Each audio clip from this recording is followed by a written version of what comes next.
আমাদের হসপিটাল কর্তৃপক্ষে যে সমস্ত স্টাফরা আছে প্রত্যেককে এবং আমাদের যে রক্তের লড়াই রক্ত যোদ্ধা যারা আছে আমাদের এখানে তাদের প্রত্যেককে আমার আন্তরিক শুভেচ্ছা জানিয়ে আমি সামান্য কিছু কথা বলে আমাদের সাহায্যে আমাদের তরফ থেকে আজকে যে বিশ্ব রক্তদাতা দিবস এই দিনটা হয়তো আমাদের যুব সমাজ নয় তথা গ্রামের 99% লোক হয়তো এই জিনিসটা জানেই না যে আজকে কি দিন।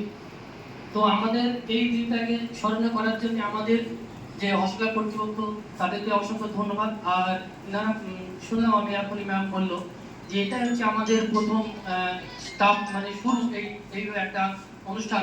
তো আমি তাদের কাছে অনুরোধ করবো যেন আপনারা এই অনুষ্ঠানটা প্রত্যেক বছর চালু রাখবেন এবং আমাদের যে সমস্ত রক্ত যোদ্ধারা আছে তাদের উৎসাহিত করার জন্য যত সম্ভব আপনারা চেষ্টা করবেন, তাতে হয়তো আমাদের রক্ত যোদ্ধা তাদের মনোবলটা অনেকটা বৃদ্ধি পাবে। এছাড়াও আমাদের সকলেই বলছে সুন্দর সুন্দর বক্তব্য, সত্যি খুব ভালো লাগছে। আমরা যদিও আমাদের খুব কম বয়স, আমরা এখন হয়তো 50 বার বা 30 বার দিতে পারিনি, তো আমরা চেষ্টা করব।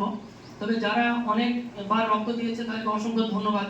এবং আমাদের গ্রামে অঞ্চলে দেখি আমরা যে একবার দুবার রক্ত দিতে গিয়ে তারা অনেকটা ভয় পেয়ে যায় যে রক্ত দিলে আমাদের কি প্রবলেম হবে।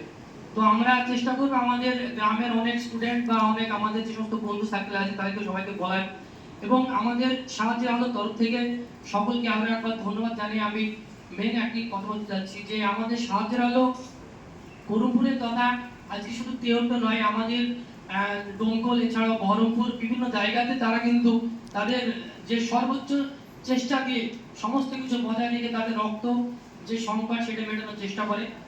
তাই তাদের জন্য সকলে একটা হাততালি দিলে আমি খুব খুশি হব। আমাদের সাহায্যের তরফ থেকে হিরো ভাই সে খুবই উদ্যোক্তা এই বিষয়ে। সে রাত্রি 12টার সময় যদি তাকে কেউ ফোন করা হয় তবুও কিন্তু সে ডোনার ম্যানেজ করে দেয়। এছাড়াও আমাদের আরো অনেক টিম আছে যাদের এখানে নিয়ে আসা হয়নি, খুব সংক্ষেপে আমাদের কয়েকদিন আমরা এসেছিলাম। তো আমাদেরকে অভ্যর্থনা জানানোর জন্য আমাদের হসপিটাল কর্তৃপক্ষ এবং ব্লাড ডোনারের ব্লাড সিস্টেমের যে সমস্ত টেকনিক্যাল টিম আছে প্রত্যেককে অসংখ্য ধন্যবাদ জানিয়ে আমার এই ক্ষুদ্র বক্তব্য শেষ করলাম।